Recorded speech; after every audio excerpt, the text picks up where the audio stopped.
Alright folks, Rick Wool again, back again. Done something slightly different this time again.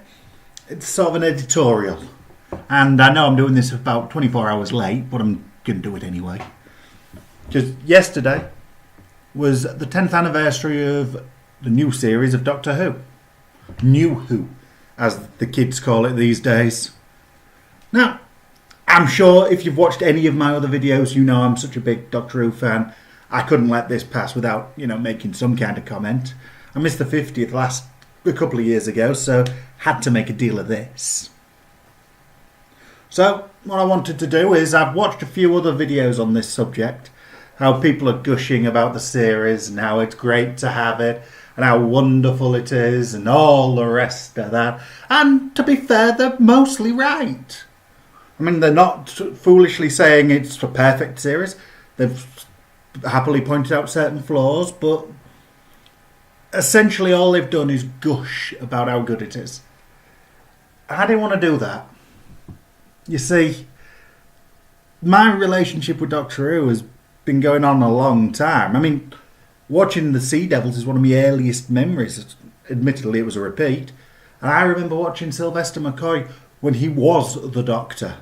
He was my Doctor. So, a lot of these people doing the big, oh, how great it is, are people who didn't join until 2005 or later. And some are those who joined in the wilderness years and etc. And their mindset, not quite the mindset of the classic Who fan. I mean, I've had this argument with my father a lot over the years about second-hand fandoms. And Doctor Who, probably the biggest one of them. I mean, he's saying that it can't be the same for me because I wasn't there right early on. I missed Hartnell, Troughton, Pertwee all first time round. I missed all that. I missed Baker, Tom Baker, Colin Baker, Peter Davison. Missed all that first time round. So it's not the same for me as it is for someone like him. And I get that. I do. I really get that. Because that's kind of how I feel about a lot of the new Who fans. They didn't see the classic series. They weren't there in the wilderness years. They don't know they're born with it. And so they don't fully get it. And this is not a bad thing. I am not complaining about that. It is awesome that they're into it now. If you're a Doctor Who fan and you've only been watching at most 10 years, excellent. Good for you. Welcome aboard.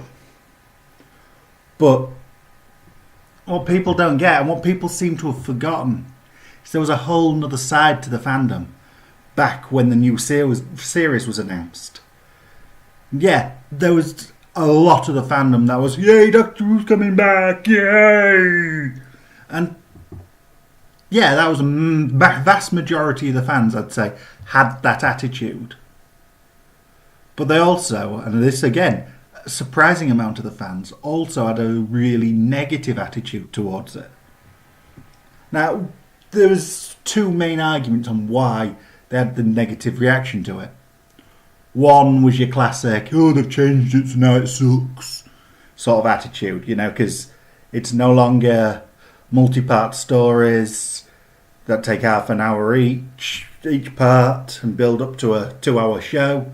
They're now 45-minute episodes, which we tried before back in the Peter Davison and Colin Baker days, and that never really went down that well. You can argue there was a lot of other reasons behind that. I'm not going into that right now. But yeah, that never particularly got over then. And so there was a lot of fans that were concerned about that. And it's a whole new format, a new series, they've changed it so it's not the same, it's not our Doctor Who, it's blah-de-blah-de-blah. And part of me was like that, I'll be honest. I was mostly, yay, it's coming back! But there was part of me that did think, it's not going to be the same though, is it? And no, it isn't the same. There's similarities. You can see in many ways it's the same character. But it is a different format. And if you don't like that format, then you're not going to like the series as much. I mean, this format feels more like Buffy the Vampire Slayer than it does Doctor Who. And in the wilderness years, there was a lot of people that were saying that, hey, watch Buffy the Vampire Slayer. It's the next best thing to new Doctor Who. So that kind of worked. I personally had no problem with it too much. But I did have concerns. And remember, a lot of the fandom had big concerns.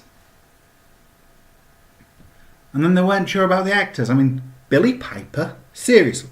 Air who sang Honey to the Bee? Really? You're casting her as the companion? This is back before she really took off as an actress.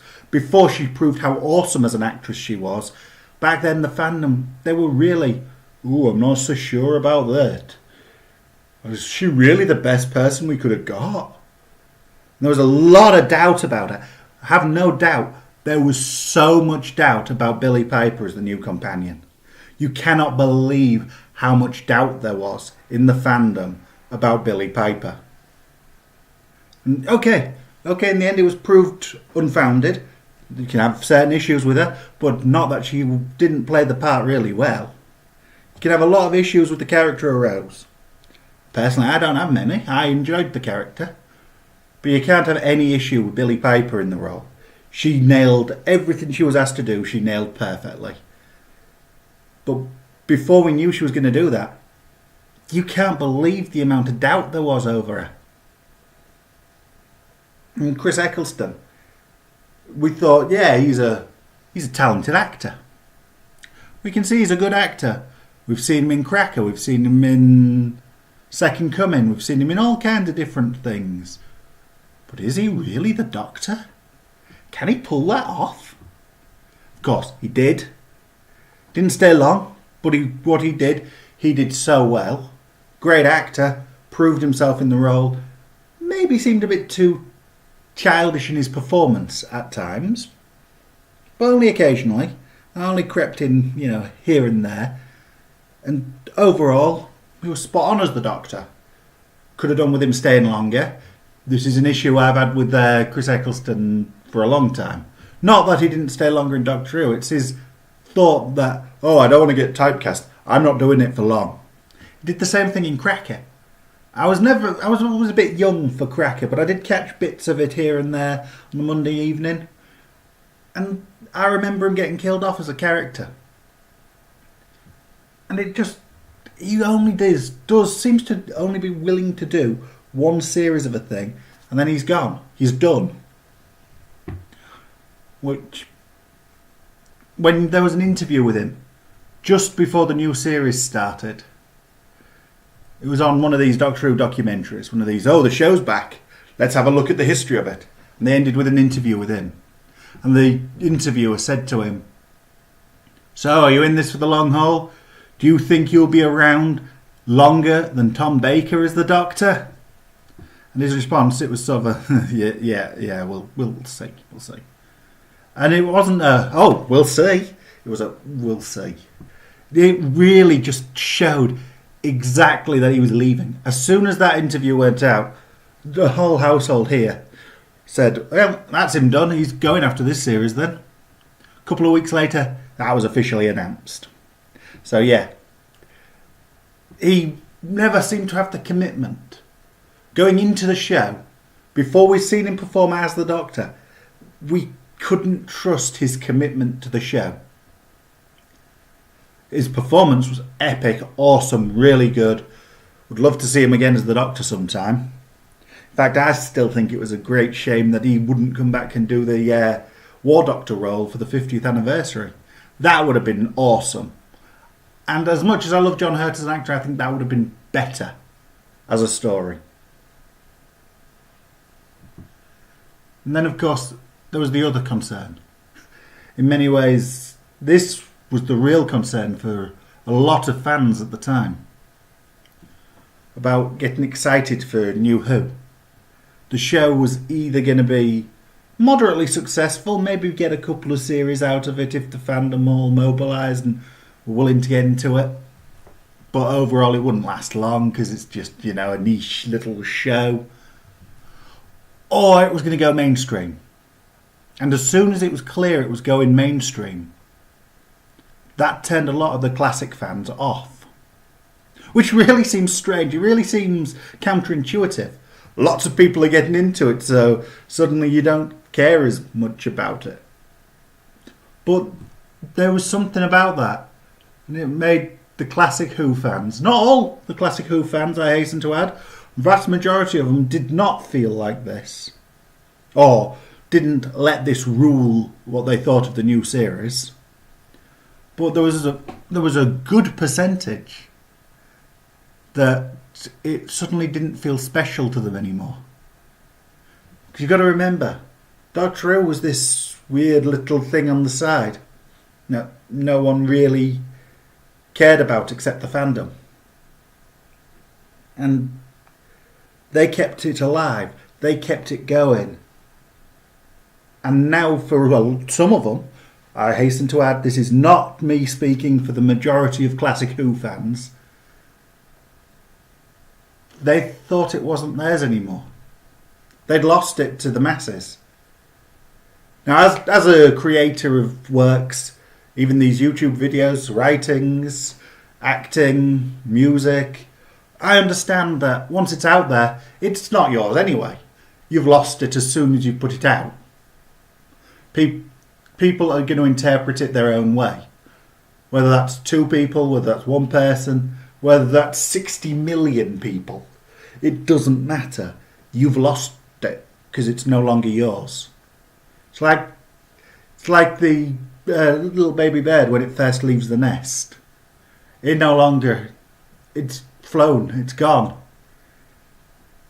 It's cliched to say this about art being a child. I know it's really cliched claiming that, but the reason it's cliched is that there's something to it. There is some truth to that. And a lot of fans felt that way about Doctor Who. It used to be their own little preserve, and they were in control, and it was just this little ring fence thing. It was special to them, no one else had. And suddenly it's a global brand that's everywhere. There's comic books, there's action figures, there's trading cards, there's DVDs, there's essentially, you name it, Doctor Who suddenly had it. Things it had never had before. Hell, there's even video games.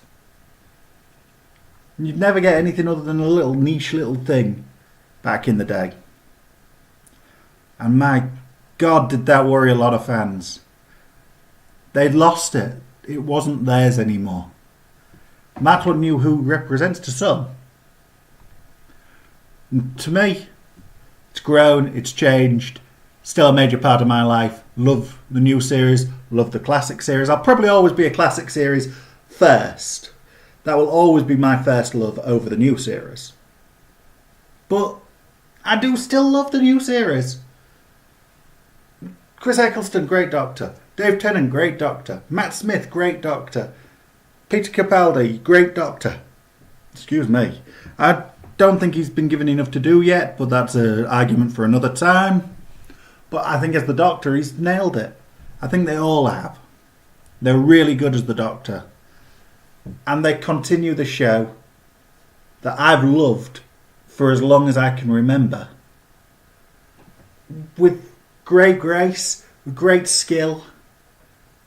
Yeah, I love New Who. I'm so glad to see it's gone 10 years. And I look forward to it going so many more. It's got a lot of history, but the future looks even brighter for it. But it's worth remembering that as bright as the future is now, and as far as we've come, it's not always been something of a celebration. To certain classic Who fans, New Who is an abomination. Because of how much it's changed from the old series, because of the way they've handled the Doctor and the Companion, because it's not theirs anymore. And as much as we want to gush it this time, and it's well worth the gushing, and yes, I am for any kind of Doctor Who party going on for this 10th anniversary, it's not all about that. There's more than that. It is not a one-sided thing. Yeah, I love New Who. But I had concerns coming into the series. When it launched again, I didn't automatically go, woo! When I saw the first episode, I thought it was a bit short on plot. It was a great first episode, but it just wasn't as grand as it could have been. I was worried going in. My worries were unfounded. And I happily gush about the series at length. But it's worth remembering there's things we shouldn't gush about as well. And it isn't all glorious. There are parts of this that really weren't glorious for a lot of people. Saying that, as much as down as this and how negative this editorial may have seemed, I'm still celebrating. I'm still glad it's back. I'm still glad we've got New Who going on. And I'm looking forward to more of it. So yeah, happy birthday, Doctor Who. Thank you, Russell T Davies, for bringing it back. And here's to the future. Till the next time, see you then.